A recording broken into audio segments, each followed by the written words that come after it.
경제라는 것도 일종의 이제 경제학의 큰 범위에서는 경제학의 한 분야잖아요.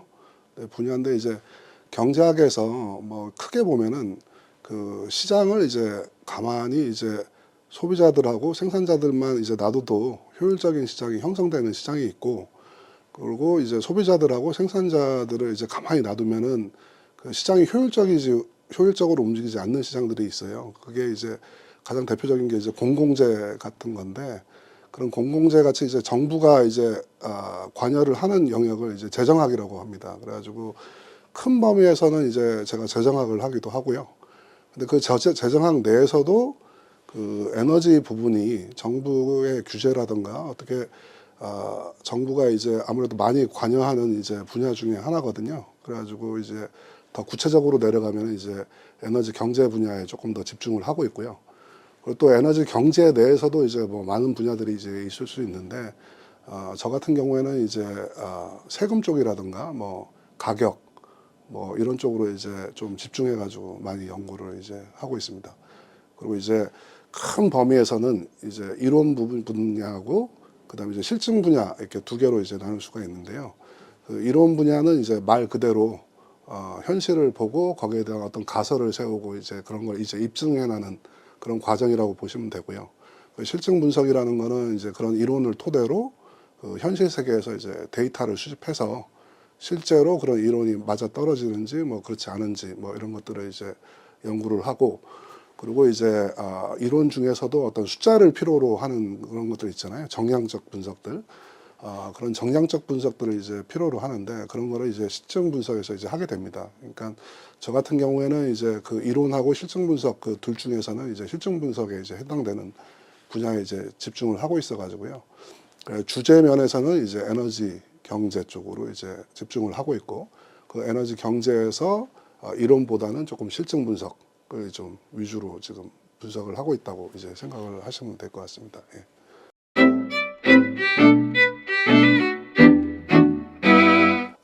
경제학에서도 가장 중요하게 생각하는 게 이제 과학기술이고요. 물론 이제 노동력의 투입이라든가 자본의 투입도 중요하게 생각을 하지만은 노동력하고 이제 자본은 이제 단기적인 부분에서의 생산을 이제 올릴 수 있는 거고, 궁극적으로 이제 과학기술이 이제 경제 성장의 이제 원천이라고 보는 게 이제 경제학이고요.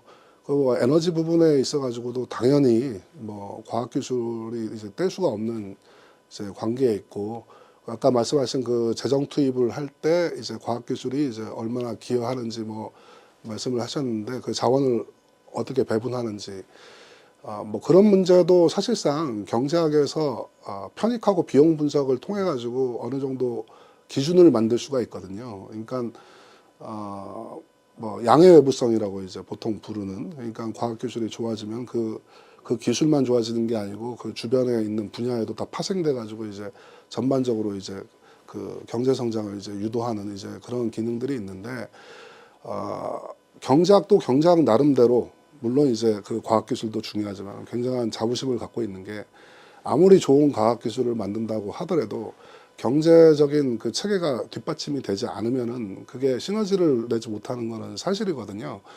그 아까 좀 전에 뭐 그 전기 요금하고 뭐 IT 회사들이 전기 요금 그런 걸 한다고 했는데, 사실 우리나라 같은 경우에 만약에 우리나라에서 아무리 충전에 대한 기술하고 에너지를 이제 만드는 기술, 뭐 여러 가지 기술들이 발전을 한다고 하더라도 전기라는 거는 결국은 많이 생산될 때하고 적게 생산될 때가 있는 거거든요. 그럼 그거를 잘 배분을 하려면은 결국은 요금 시스템이라는 게 이제 있어야 되는 거고, 그 요금이 가변하고 있어야 되고, 그게 소비자하고 생산자한테 연결이 돼야 되고, 그렇게 해야 적절하게 효율적으로 낭비 없이 그 자원들이 이제 이용이 되는 거잖아요. 그 지금 같은 우리나라 전기 시스템에서는 아무리 좋은 그 저장 시스템을 가지고 와도 그거를 뭐 효율적으로 사용을 할 수가 없는 거죠. 그러니까 그런 것들을 이제 분석하는 게 결국은 경제 분야, 에너지 경제 분야에서 하는 거고, 더 크게 봤을 때는 사실 경제가 안 좋아지면은 죽는 사람들이 생기는 거잖아요. 그러니까 과학기술만 저는 안전하고 관련돼 있다고 생각하지 않고, 경제 시스템이 무너져가지고 빈곤이라는 게 발생하고, 그 빈곤 때문에 많은 사람들이 이제 고통을 이제 받는 건데, 그리고 그 사람들 중에 뭐 실제로 생명에 영향을 받을 수도 있고 그래가지고 어떻게 보면은 저는 의학에서도 생명을 살리지만은 경제학에서도 뭐 생명을 살린다고 생각을 하고요. 경제가 결국은 부강해져야 사람들이 또 거기에 대한 혜택을 입고 모든 거 이제 자기의 행복, 뭐 생명 모든 거에 다 관련이 돼 있다고 저는 생각을 합니다. 예. 뭐 우리나라 같은 경우는 아니지만 미국 같은 경우에는 이제 뭐 구글이라든가 이 IT 회사들 있잖아요. 그 뭐 아마존이라든가 뭐 아니면은 뭐 애플이라든가 이제 우리가 흔히 IT 기업이라고 부르는 기업들이 대부분 에너지 사업을 지금 다 하고 있거든요. 근데 이제 거기에 이제 IT가 어떤 식으로 결합이 되냐면은 미국 같은 경우에는 이제 각 시간대별로 그 전기 요금이라는 게 이런 게 실시간으로 이제 가변하는 그런 시스템을 갖고 있거든요. 그러면은 이제 사람들이 전기를 많이 안 쓰는 밤 시간에는 사실 전기가 남아 돌잖아요.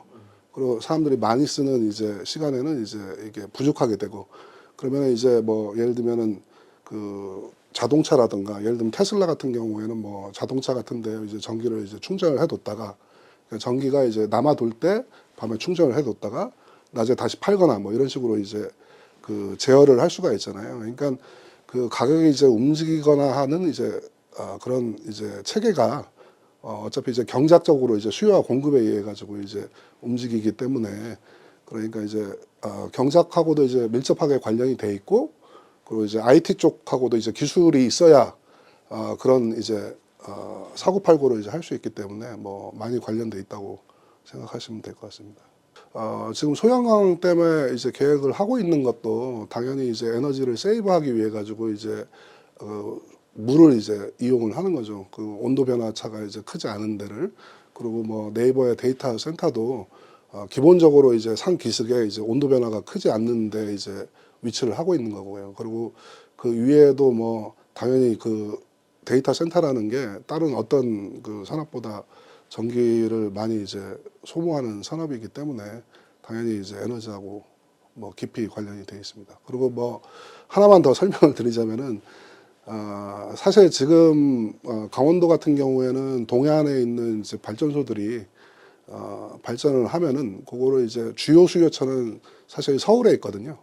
그럼 거기 이제 송전하고 이제 배전을 해야 되는데 거기에 대한 비용도 이제 굉장히 많이 들 뿐더러 거기다 시설 설비가 지금 잘 돼 있는 상황이 아니거든요. 그래가지고 요거를 보내지 못하면은 사실 발전을 해봐야 그거를 이제 수요처가 없기 때문에 이제 문제가 발생을 합니다. 그래가지고 지금 동해안의 발전소들이 지금 가동률에 굉장히 저조한 편입니다. 그래가지고 그 정부에서 생각하고 있는 게 아까 데이터 센터처럼 그 전기를 많이 소비하는 그런 시설들을 발전소 인근으로 옮겨가지고 바로 그 지역에서 이제 소비를 할 수 있게끔 지금 하는 이제 구상을 하고 있거든요. 그래가지고 그 관련돼 가지고는 이제 분산 에너지 활성화법이라고 그래가지고 올해 통과가 돼가지고 이제 예전에는 한전이 아니면은 이제 전기를 판매를 할 수가 없었는데 그거로 이제 허용해주는 방향으로 이제 법이 이제 바뀌어가지고 앞으로는 이제 그게 가능해지게 됐습니다. 예.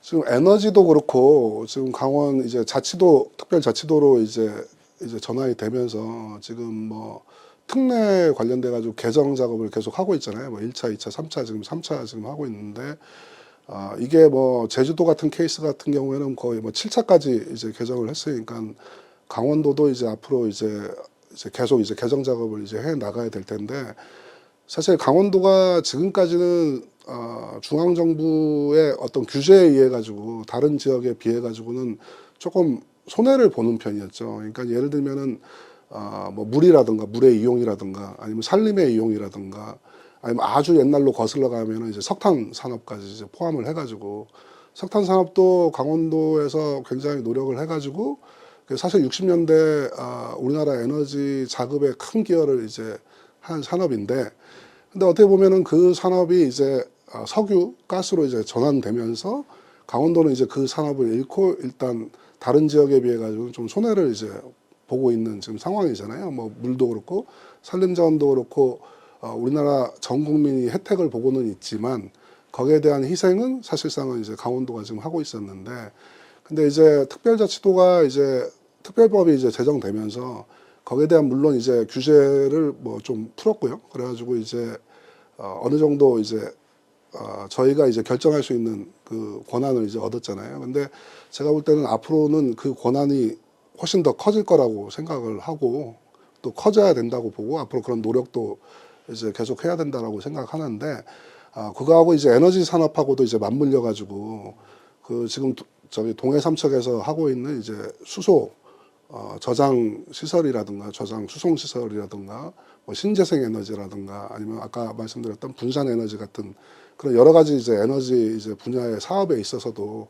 지금까지는 정부가 이제 중앙 정부가 이제 그거를 이제 추진을 하면은 이제 강원도가 그걸 하기 위해서 노력을 했다고 그러면은 앞으로는 분산 에너지를 하게 되면은 지역별로 요금조차도 이제 달라질 수가 있거든요. 그러니까 강원도 내에서도 춘천하고 또 강릉하고의 전기요금도 또 달라질 수가 있기 때문에 앞으로는 조금 이제 강원도 자체적으로 모든 거를 결정을 해야 되기 때문에 어떻게 보면은 더 좋은 걸 수도 있죠. 자율권이 있으니까. 근데 또 다른 면으로는 그만한 역량이 있어야 더 효율적으로 그걸 이제 경제 발전에 기여할 수 있는 방향으로 효율적으로 그거를 이제 운영을 할 수 있기 때문에 좋은 면도 있고 앞으로 그만한 역량을 키우기 위해 가지고 이제 강원도가 더 노력해야 될 시점이라고 저는 뭐 생각을 합니다. 예. 일단은 뭐 아까 분산 에너지 특별법이라는 게 그 법 조항에서 일단 근거 자체는 이제 마련을 했거든요.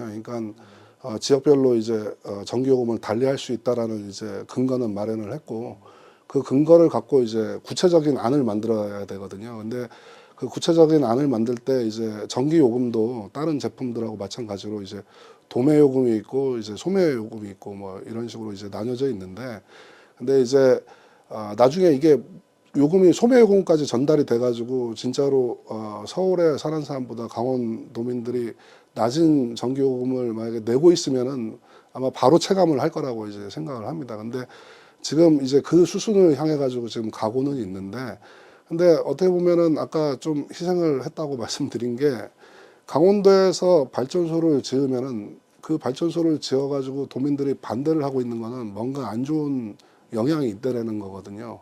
근데 거기에 대한 혜택은 서울에서 소비를 해가지고 서울에서 혜택을 받는다고 그러면 어떻게 보면은 좀 불공정한 것일 수도 있고 그리고 에너지의 효율적인 사용에 있어서도 소비지하고 생산지가 같이 있어야 그게 송전하고 배전하는 비용이 덜 들기 때문에 그 시설에 대한 비용도 덜 들고 뭐 여러 가지 이제 비용이 절감되기 때문에 경제적으로도 더 그게 효율적인 거고요. 그러니까 그런 점들을 이제 조금 더 많이 알렸으면 합니다. 그리고 이제 그 많이 알리는 과정에 있어 가지고는 이제 물론 이제 뭐 공무원분들도 계시고 뭐 학계에도 뭐 전문가들이 분들이 계시고 하지만은 그분들이 일단 열심히 해가지고 그런 좋은 제도를 이제 만들고 안착시키는 게 일단 선행이 돼야 될 것 같고요. 그 추진하는 과정에서 뭐 또 동의도 얻어야 될 거고 뭐 그렇게 해야 힘을 또 더 받을 수 있을 것 같다고 생각합니다. 예.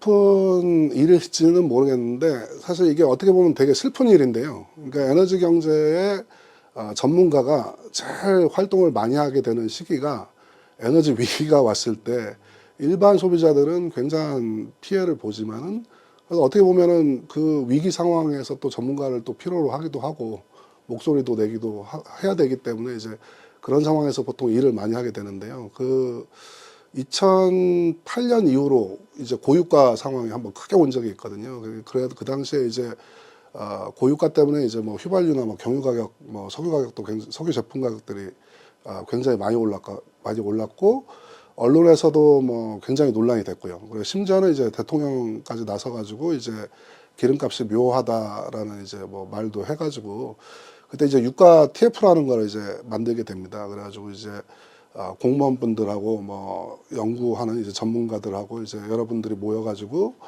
어떤 평가를 했죠. 유가 휘발유나 뭐 경유나 이제 가격 결정 구조가 괜찮은지 아니면 시장 구조는 괜찮은지 뭐 여러 가지를 이제 점검을 이제 했는데 그 과정에서 이제 제가 그 TF의 일원으로 이제 참여한 적이 있거든요. 그 참여를 했을 때 그 당시에 이제 언론은 보통 이제 일반 소비자들에게는 일단 가격이 제일 먼저 다가오잖아요. 가격이 비싸졌다. 그냥 이제 거기에 대한 불만도 이제 가격에 그게 바로 이제 연결이 될 텐데, 근데 사실 이제 경제학자의 입장에서는 그 가격 자체를 만드는 이제 구조가 중요하지, 그 가격이라는 거를 시장 경제에서 어떻게 정부가 관여할 수 있는 건 아니잖아요. 그래가지고 그 가격의 문제가 아니고 구조상의 문제라는 거를 이제 입증하기 위해 가지고 그 TF 내에서 이제 제가 좀 분석을 좀 그 당시에 많이 했고요. 아까 말씀드린 대로 이제 여러 가지 계량 분석을 통해 가지고 그게 평균적인 성향을 봤을 때 가격의 문제라기보다는 유통 구조의 이제 문제의 가능성이 크다라는 거를 이제 얘기를 했는데, 그게 다행히 이제 정부에서 또 그 얘기를 받아들여 주셔가지고 또 알뜰주유소라는 거를 이제 만들었습니다. 그래가지고 이제 그 과정에 이제 참여하면서 그 실제로 정책적으로 이제 반영이 이제 되는 과정에서 좀 보람을 느꼈고요. 그리고 이제 알뜰주유소가 이제 생기고 이제 2010년, 11년에 이제 첫 번째 알뜰주유소가 이제 개소가 됐고요. 그다음에 이제 한 10년 지금 넘은 상황인데, 물론 이제 그 중간중간에도 이제 제가 그 재평가를 할 기회들이 있어가지고 또 이제 재평가를 이제 해본 결과 실제로 그 효과가 좀 있었고 가격을 좀 낮추는 효과가 이제 나타나가지고 거기에 대해 가지고는 제가 조금 뭐 보람이 있었다고 이제 말씀드릴 수 있고요. 그리고 이제 조금 아쉬운 면은 이제 실제 원래 계획했던 그 정부 정책에 비해 가지고는 조금 달라진 부분들이 있어가지고 가격을 오히려 경쟁을 너무 심화시켜 가지고 또 영세한 또 주유소들의 일부 주유소들의 이제 또 좀 피해가 지금 있는 상황이라 가지고 앞으로 개선할 점이 굉장히 많기는 합니다. 많긴 하지만은 그래도 고유가 당시에 이제 유가를 낮추는데 이제 어느 정도 기여한 부분이 좀 기억에 있습니다. 예.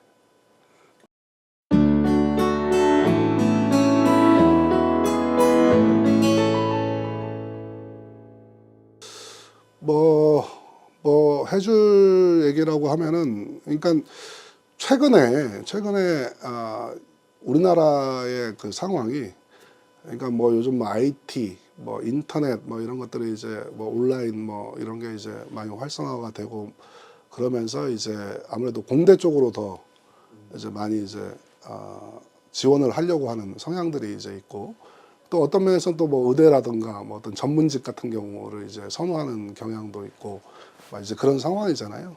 근데 그래가지고 이제 특히 경제학에서는 아무래도 사회과학이다 보니까 뭐 이거를 사회과학이잖아요. 이것도 과학이고 이것도 객관적으로 분석을 하고 정량적으로 분석을 하고 여기서 분석된 결과가 현실에 적용되고 그 적용된 게 또 사회를 더 개선하고 사람들을 행복하게 하는 이제 그런 이제 분야인데, 사회과학 분야인데 마치 이제 경제학을 과학이 아닌 것처럼 이제 취급을 한다든가 누구나 할 수 있다고 생각을 한다든가 뭐 이런 좀 그런 좀 그렇게 생각하는 사람들이 조금 있는 것 같아요. 그래가지고 연구자에 대한 처우도 그렇고 경제학자에 대한 처우도 그렇고 에너지 경제도 마찬가지입니다만은 그런 처우들이 조금 이제 예전에 비해 가지고는 좀 안 좋아지고 있지 않나라는 이제 생각이 들고요. 물론 이제 직업적으로 면에서 이제 좀 안 좋아지기 때문에, 그러니까 이제 공부를 계속 할까 아니면은 뭐 다른 직업을 선택할까 뭐 이렇게 생각을 할 수도 있고, 아니 뭐 공부를 하지만은 이게 직업적으로 좋은 직업인가 이런 약간 좌절감에 빠질 수도 있고 뭐 여러 가지 이제 안 좋은 점도 있을 수 있는데, 그럼에도 불구하고 물론 이제 예전에는 또 지금하고는 달리 예전에가 조금 더 사회적으로 조금 더 좋은 직업이었던 것 같기도 하고 직업적인 측면에서를 말씀을 드리는 겁니다. 근데 그 과학기술이라는 게 뭐 경제학도 마찬가지입니다만 과학기술이라는 게 직업적인 측면에서 그 직업을 택한 삶도 풍성하게 만들지만은 물론 여러 가지 측면에서요. 하지만은 다른 직업보다도 그 사회를 발전시키는데 더 큰 기여를 하는 것도 사실이거든요. 그 양의 외부성이라는 게 분명히 있는 그런 업종이기 때문에 그런 부분에 있어가지고 좀 자부심을 좀 갖고, 특히나 이제 크게 보면은 넓게 보면은 사회지만은 조금 좁게 보면은 이제 대한민국일 수도 있고, 더 좁게 들어오면은 강원도, 그리고 그게 뭐 더 좁게 들어오면은 제가 있는 춘천 지역에 있는 사회 이바지를 할 수 있는 이제 직업이라는 그런 자부심이 좀 도움이 되지 않을까라고 저는 생각을 합니다. 물론 이제 다른 직업들도 다 사회에서 다 도움이 되는 직업이지만은 또 과학기술은 과학기술 나름대로 미래를 위한 그 일을 하고 있는 거기 때문에 미래의 삶을 풍성하게 하기 위해 가지고 이제 일을 하는 거고, 그 내가 고생하는 게 제 행복만이 아니고 그리고 사회를 이제 부강하게 만드는데 이제 도움이 된다라는 그런 자부심은 가질 필요가 있지 않을까라고 생각을 합니다.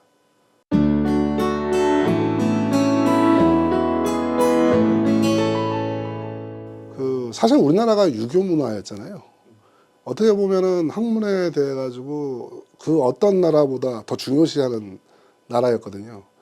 근데 그 유교를 하다가 사실 나라가 그렇게 부강하지 못하고 이 나쁜 점들만 부각돼 가지고 이제 나라가 안 좋게 됐다라는 게 인식이 이제 있었던 것 같은데, 근데 그 와중에 식민지하고 전쟁을 막 겪으면서 이제 계층도 무너지고 이제 하는 와중에 그 유교 문화라는 게 우리는 갖고 있다고 생각을 하지만은 어떻게 보면은 굉장히 빠른 속도로 이렇게 무너진 것 같아요. 그래가지고 오히려 선진국들 보면은 이제 그 과학자라든가 연구하는 사람에 대한 어떤 존경이라는 게 분명히 있거든요. 근데 그 존경이 어디서 나오냐면은 그 과학기술이라는 게 그 본인을 위해 가지고 하는 게 아니라는 걸 알기 때문에 나오는 거거든요. 그러니까 사실 뭐 연구자 중에 뭐 직업으로 치면은 어떻게 보면은 매일 밤새고 막 이렇게 해도 거기에 대한 합당한 돈을 못 받는 경우가 많고, 어떻게 보면은 순수하게 그 학문을 위해 가지고 그렇게 매진을 이제 하는 건데, 거기에 대한 일단은 좀 사회적인 그 존경이라든가 이런 게 조금 떨어지지 않았나. 물론 이제 그 사회적인 가치도 약간 금전적으로 이제 좀 이동을 했고, 그래서 좀 돈을 많이 버는 직업을 갖고 싶다, 뭐 이것도 충분히 이해를 합니다만은, 돈을 많이 벌면 좋지만 돈을 많이 못 벌더라도 어떤 긍지를 갖고 있으면 이제 할만하죠. 할만하고, 예를 들면은 제가 어떤 되게 좋은 논문을 썼다 그러면 솔직히 자랑하고 싶거든요. 그 내가 발견한 거에 대해 가지고 사람들한테 자랑하고 싶고, 내가 이만큼까지 했다 그러면은 분위기가 이걸 했냐 이제 하면서 사람들이 옆에서 그거를 반응을 해줘야 나도 그게 내 모티베이션, 유인이 돼가지고 내가 일을 하는데, 그 기초과학에 대한 인식이 그냥 가져올 수 있다고 생각을 하는 것 같아요. 제 생각에는. 아까 재정 투입도 그렇고, 그 대학의 설립 목표라는 게 이제 있잖아요. 그 고등교육법에 의해 가지고 대학이 뭘 해야 되느냐라고 하면은 실제로 학문을 하는 데가 대학이죠. 기초 학문을 하는 데가 이제 대학이고, 그 중에 이제 국립대학교는 거기에 정점에 이제 서 있는데도 그 국가가 운영을 하는 이제 기관이니까, 그럼에도 불구하고 기초과학에 이걸 집중하려고 하는 분위기라기보다는 기본적으로 학생 취업이 일단은, 물론 그것도 중요합니다. 당연히 뭐 중요하지 않다는 얘기는 아니고요. 그것도 중요하지만 그래도 고등교육을 하는 기관으로서 기초과학을 해야 되는 의무가 다 있는 사람들이거든요. 왜냐하면 국립대학교에서 기초과학을 안 하면은 그걸 할 데가 없죠, 우리나라는. 근데 이제 그렇기 때문에 이제 뭐 일본도 그렇고, 일본도 현립대학교들, 뭐 미국도 주립대학교들에 한해 가지고는 기초과학에 좀 집중을 하고, 사립대학교들은 이제 아무래도 그 운영의 좀 효율을 위해 가지고 그 전문직이라고 얘기를 하죠. 뭐 의사, 변호사, 뭐 몇 가지 이제 그 좀 그래도 나가면은 이제 좀 전문직을 가질 수 있는 거를 이제 많이 좀 크게 하고, 이제 주립대학교들은 좀 기초과학에 좀 집중을 하는 그런 측면이 있는데, 근데 만약에 제가 볼 때 국립대학교의 기초과학에 대해 가지고 정부가 지원을 안 해주고 취업률만 갖고 그 학교를 평가하겠다라는 거는 사실 그 국립대학교의 존재 자체를 조금 부정하는 거고, 기초과학을 조금 좀 등시하는 좀 그게 아닐까라고 생각합니다. 네. 근데 단기에서는 괜찮죠. 아주 단기적으로는 티가 안 납니다, 기술과학이라는 거는. 근데 장기 좀 먼 그림을 봤을 때는 그 기초과학이 다 토양이 돼가지고 거기서 응용과학이라는 게 나오고 응용과학이 나와야 그 다음에 그게 산업하고 접목이 되고 이제 쭉 발전을 하고 이제 나갈 수 있는 건데 우리나라는 기본적으로 그 전부터 선진국의 기초과학을 받아들인 경험이 있어가지고 그거를 그 중요성에 대해 가지고는 그렇게 강조가 안 되는 게 아닌가 생각을 하고 사람들의 그 존경심도 기초과학은 아무것도 돈이 나오는 학문이 아니기 때문에 그러니까 존경을 이제 할 수가 있는 게 돈이 안 됨에도 불구하고 그거를 매진했을 때 자기 일에 매진을 하고 그게 국가를 위해 가지고 도움이 되고 커뮤니티에 도움이 되면은 사람들이 당연히 아 내가 지금 혜택을 받는 걸 저분들이 하고 있구나 그러니까 아 저분들은 뭐 나를 도와주는 사람이다 이런 인식이 있어야 이분들은 이제 뭐 존경할 수도 있고 그러는데 기본적으로 그 기초학이 자기한테 도움이 될 거라는 이제 생각들 의식 자체들을 별로 안 하고 있는 토양이라고 생각합니다.